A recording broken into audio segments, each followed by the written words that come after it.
Ini berita lucu banget. Tak terima ditertibkan tukang parkir, pihak minimarket butuh kami lah. Pede banget ya. Ini gue pengen banget loh punya tingkat kepedean yang setinggi ini gitu men. Kayak gue kalau misalnya ngomong di depan orang-orang gitu ya, kadang rasa pede gue tuh bener-bener hilang sampai pada akhirnya gue demam panggung gitu. Gue kadang butuh dan pengen banget gitu pede dari orang-orang seperti ini. Anyway, selamat datang di Ngopi 3 in 1, ngobrolin persoalan Indonesia 3 topik dalam satu video, di mana gue bakal ngasih tau ke kalian semua bahasan-bahasan menarik yang gue temukan di media sosial. Tiga-tiga di Twitter, pertama kali gue tahu, tapi setelah gue cari tahu informasi lebih lanjut, ternyata ada yang dari YouTube, ada yang dari portal berita, dan yang terakhir ada yang sumbernya nggak jelas gitu, oke? Bahasan pertama kita bakal bahas tentang ini ya. Berita tentang tukang parkir yang pede kalau misalkan gak terima untuk ditertibkan. Ini dari mana, terus habis itu kapan gitu ya terjadinya, kita bakal sama-sama ngulik. Yang kedua, kita bakal bahas tentang berita yang gue temukan dari fanspage kegoblokan Anfaedah ya. Gue penasaran banget sama berita ini, soalnya juga rame. Sempat gue juga di Facebook dan sempat gue juga di Instagram. Ya beritanya tentang apa Bang Ray? Beritanya tentang ada orang yang katanya nemu duit 330 juta dalam tas, terus habis itu dibalikin ke orangnya. Cuman waktu dibalikin katanya cuma dikasih 17.000.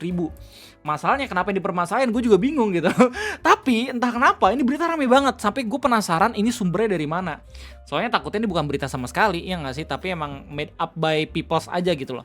Yang terakhir, kita bakal langsung pindah haluan ke dunia anime. Kita bakal ngobrolin soal satu video yang lagi rame banget diomongin sama para nakama luar negeri. Ada bahasan dari sebuah podcast gitu ya, yang bilang kalau misalnya One Piece itu adalah anime yang terlalu politik. Ketika ada orang yang ngomong kayak gitu, orang-orang yang ada di samping itu pada ketawa.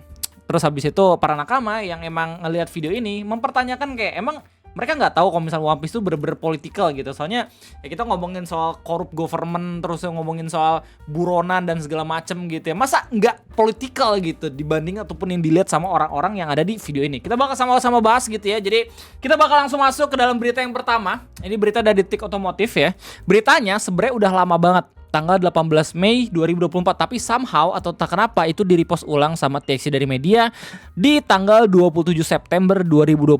Jadi gue ngelihatnya di tanggal 27 gitu ya, tapi setelah gue cari tuh beritanya, ini udah dirilis tanggal 18 Mei 2024 sama Detik Otomotif. Judul beritanya, tak terima ditertibkan, tukang parkir pihak minimarket butuh kami. Manajer minimarketnya kayak, lu siapa ya? Setelah gue baca berita ini makin lucu lagi coy. Karena kayak seakan-akan ya pewawancaranya iseng banget gitu, nanya ke tukang parkir terkait adanya kegiatan yang sedang dilakukan sama Dinas Perhubungan DKI Jakarta. Ya jadi ini beritanya berasal dari Jakarta yang sedang mulai mentertibkan juru parkir yang ada di beberapa minimarket di daerahnya. Karena berdasarkan peraturan daerah DKI Jakarta, pelanggan yang emang pengen pergi ke minimarket harusnya tuh bisa merasakan parkir gratis, bukannya harus bayar dari juru parkir liar. Lihat berita ini dikasih tahu kalau misalnya Dinas Perhubungan DKI Jakarta mulai menertibkan juru parkir di 66 titik yang berbeda. Dimana kabarnya hingga kemarin tanggal 17 Mei 2024, ini udah setahun yang lalu ya, sudah ada 127 juru parkir liar di minimarket dan ruko yang berhasil diamankan petugas. Gue Dinas Perhubungan. Nah ini lucu di sini. Lantas bagaimana tanggapan jukir liar lain mengenai penertiban tersebut? Kayak ada kabar kayak gini. Reporter langsung kayak punya ide gitu. Kenapa nggak kita coba tanya pendapat dari juru parkir liar yang lain? Kayak iseng gitu ya. Tapi ini jadi news of the year loh. Bahkan dari post ulang di tahun 2025 men. Detik Auto mencoba bertanya kepada jukir minimarket di kawasan Jakarta Selatan ya. Salah satu dari mereka mengaku tak setuju dengan, ya iyalah.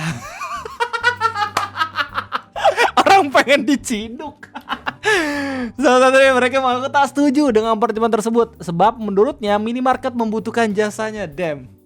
Gue pengen banget punya tingkat pede kayak dia gitu, kayak merasa dibutuhkan gitu, padahal mah orang-orang justru ngebenci gitu kan.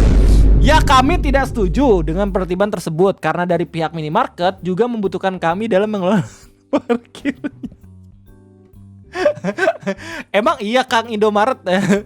Ujar salah satu jukir yang enggan disebutkan namanya itu. Sebaliknya, ada salah satu jukir yang mendukung-dukung saja pertimbangan tersebut, hanya saja kata dia kebijakan itu harus dilakukan secara adil dan merata alias tak pandang bulu. Oke. Ada yang udah kayak menerima nasib gitu ya. Menurut ya, pertimbangan yang merata tak hanya sebatas di area parkir minimarket, melainkan juga harus memperhatikan penertiban terhadap parkiran liar di trotoar atau bahu jalan yang sering mengganggu para pengguna. Anjir cepu. Lu kena, gua kena. Di sini minimarket kan ada lahannya ya, silahkan kalau memang mau ditertibkan. Tapi tertibkan juga oknum parkir yang menggunakan bahu jalan dan trotoar. Kata Fajar, salah satu juru parkir di Kemang. Oke. Sebelumnya, Kepala Dinas Perhubungan atau Dishub, Syafrin Liputo menegaskan parkir kendaraan di minimarket gratis alias bebas biaya. Sehingga pengunjung minimarket tak perlu membayar ongkos parkir ke jukir yang berada di lokasi sekitar. Statement bro. Gila. Begini loh harusnya men yang terjadi. Kami berkoordinasi dengan Satpol PP DKI untuk penanganan terkait dengan adanya oknum-oknum yang memanfaatkan lokasi di minimarket dengan cara memaksa untuk memungut jumlah tertentu. Masyarakat yang berkunjung ke minimarket seharusnya tidak membayar parkir. Ya, jadi intinya berita ini datang dari Dinas Perhubungan yang sedang merazia juru parkir liar, dan ada salah satu juru parkir yang emang ditanya sama Detik Otomotif gitu, tanggapannya kayak gimana. Itu siapa yang buat ide berita kayak gitu tuh keren banget. Soalnya bakal di-repost ulang gitu tahun kemarin sama TXT dari media. Oke, kita bakal masuk ke dalam berita yang kedua. Ini berita datang gue lihat pertama kali dari Kegoblokan Anfaedah ya, dimana ini sebenarnya beritanya ada sus. Setelah gue cari tahu ternyata nggak ada portal berita yang memberitakan ini. Bahkan yang paling lama gue dapetin gitu ya postingannya itu entah itu dari Facebook ya atau entah itu dari Instagram ya. Gue nemu postingan tanggal 21 September dari Aditya Hendra Setiawan. Gue nggak yakin juga ini foto asli gitu ya, ini takutnya juga AI. Sekarang kan orang udah bisa tinggal buat gitu lewat Gemini AI atau lewat ChatGPT gitu. Dimana beritanya itu tentang ada pria di Medan ya, Sumatera Utara katanya, namanya Rudi, yang berhasil nemuin uang 330 juta dalam tas. Terus kemudian akhirnya dibalikin lah uang tersebut, tapi cuma dikasih 17.000. Terus orang-orang langsung ngeberitain ini kan kayak anjir ini dermawan banget. Di zaman dimana orang-orang tuh banyak korupsi, ada orang yang bayin duit 30 juta tapi cuma dikasih 17.000 tuh legowo gitu loh. Bahkan ada satu fotonya tuh yang dia kelihatan nangis gitu, mana ya. Mana ya, nah ini kelihatan nangis. Padahal mah gitu ya, itu kan emang hal yang emang harus dilakuin. Cuman sedihnya di kondisi yang sekarang ya, orang-orang mungkin pasti bakalan kayak, oh coba gua yang nemuin, pasti gak akan gua balikin tuh. Makanya kayak berita ini heboh. Yang lebih ironinya lagi adalah setelah gua cari tahu sumber berita dari mana, itu gak ada portal berita sama sekali yang memberitakan secara kredibel tentang kabar ini. Yang lebih lucunya lagi adalah di Instagramnya Teras Rumah Minimalis ya. Captionnya bilang kalau misalkan seorang pria menemukan uang 30 juta lalu mengembalikannya kepada pemilik, namun yang ia terima sebagai imbalan hanyalah 17.000. Jangan kapok menjadi orang baik dan jujur. Allah dan Tuhan selalu bersama mereka yang dikehendaki. Di tengah riuh kota yang sibuk dengan drama politik dan harga beras, seorang pria tanpa nama menemukan tas hitam di pinggir jalan. Saat dibuka uang ratusan juta rupiah seakan berbisik, kita bisa kabur bareng kalau mau. Ini jadi kayak cerpen gitu tau gak lu? Padahal ini berita kan. Namun ia memilih jujur. Tas itu dikembalikan utuh kepada pemiliknya, seseorang yang mungkin gajinya sebulan cukup untuk membeli kursi DPR lengkap dengan bantalannya. Proses serah terima berlangsung cepat, tanpa tepuk tangan, tanpa kamera media, tanpa janji manis, tapi akhirnya diberitakan juga gitu. Oke, back again. Maksud gua inti dari bahasan ini adalah ini masih belum kredibel gitu ya Pak, ceritanya beneran ada atau kagak. Kalau misalnya ada di antara kalian semua para penonton ataupun penikmat ngopi yang tahu ini beritanya valid atau kagak, silahkan tulis di kolom komentar, oke? Atau mungkin karena emang gua kurang dalam aja dalam mencari ini. Yang terakhir, kita bakal bahas tentang seputar One Piece, di mana lagi-lagi rame banget orang-orang ngomongin soal anime yang satu ini. Ada salah satu podcast yang di-reshare ulang sama akun Twitter namanya Yuno Numero 56. Tanggal 26 September 2025, kalau misalnya gue record ini di tanggal 27, berarti 1 hari yang lalu. Dimana dia nge-share tentang sebuah video podcast yang berasal dari podcast Trash Taste tanggal 1 April 2023. Iya, jadi ini video itu udah lama banget, udah 2 tahun yang lalu, tapi di repost ulang. Jadi ini kembali lagi rame orang-orang ngomongin soal hal ini. Dimana dalam podcast ini ya, mereka membicarakan tentang pendapat-pendapat paling kontroversial seputar anime. Dan salah satu anime yang mereka bahas itu ada One Piece. Lu bisa lihat sendiri videonya dalam judul The Most Controversial Anime Takes Fit Hasan Abi, Trash Taste. Jadi Mereka ngundang Hasanabi juga, dia streamer Twitch kalau nggak salah yang biasa ngomongin soal politik dan kebetulan ngomongin soal konservatif dan juga Islam juga gitu ya. Dan kebetulan dia undang di sini karena kalau misalnya dari media sosial dia sering juga ngomongin soal anime. Nah, karena kebetulan di Trash Taste ini juga ada co-host yang biasanya ngomongin soal anime gitu ya, namanya Om Joy. Joy di Anime Man ya, bahkan dia punya channel YouTube sendiri. Dia sempat collab juga sama PewDiePie kalau misalnya lu semua ngikutin PewDiePie gitu ya. Nah, dalam segmennya di menit 16:24 detik gitu, mereka ngomongin soal One Piece yang pada akhirnya di-cut lah bagian ini sama Yuno Numero atau beberapa nakama One Piece.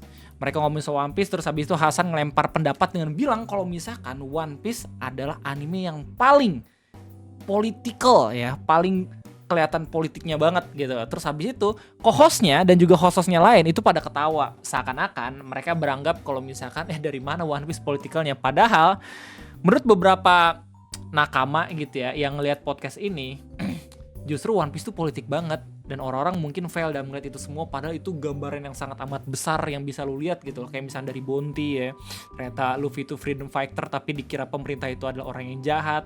Terus ya freedom operation gitu ketika Vegapunk pengen menyurahkan sesuatu tapi akhirnya dibungkam gitu. Dan masih banyak lagi contoh-contoh yang bisa lu kasih tahu terkait One Piece itu apakah politikal atau kagak gitu ya. Bahkan lu bisa lihat sendiri respon dari orang-orang ya, para nakama luar negeri ngelihat podcast ini. Kayak misalkan kayak Gungnir bilang kayak shoot down that flag, PT bilang story about corruption, operation and liberation isn't political lemao.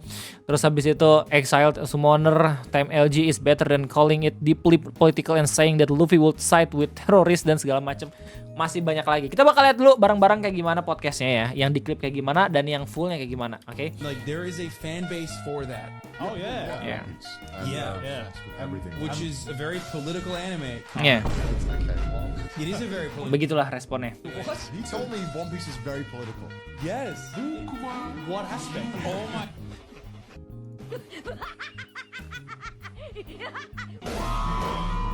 Damn.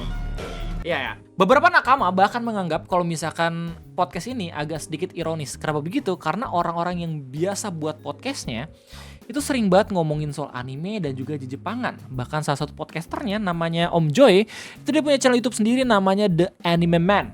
Tapi mereka fail dan melihat kalau misalkan One Piece itu political. Beda sama Hasan yang notabene dia itu nggak bilang kalau dia tuh orang-orangan anime gitu ya, dia tuh penikmat dan juga wibu gitu ya, dia cuma bilang nikmatin anime doang secara hiburan, tapi dia tahu kalau misalnya ternyata One Piece tuh bla bla bla kayak gimana gitu loh. Ironisnya di situ sih. Jadi ini dipermasalahkan sama para fans One Piece. Terus lu juga bahkan bisa ngelihat pendapat-pendapatnya di kolom komentar YouTube channelnya gitu ya. Kayak misalkan Yurchboard bilang kayak the people think that One Piece isn't political has rocks for brains. Terus abis itu Running with Kissers bilang ain't no way these people are laughing at someone calling One Piece political when the main villain is called the world government. Iya ya. Apalagi dikuasai sama iblis gitu loh. Jadi lu bisa lihat sendiri video lengkapnya kayak gimana gitu. Soalnya nih kayaknya copyright kalau misalnya gue lihat full. Cuma yang jelas ya, karena kita ngomongin soal political dan juga One Piece. Untuk mengakhiri video ngopi ini, kita bakal sama-sama lihat pidato dari Netanyahu ya, orang-orang Israel yang katanya memuji pidatonya Pak Prabowo gitu ya di PBB 2025 UNGA atau United Nations General Assembly. Kita bakal sama-sama lihat. Oke, 1 2 3. Let's go. Encouraging words spoken here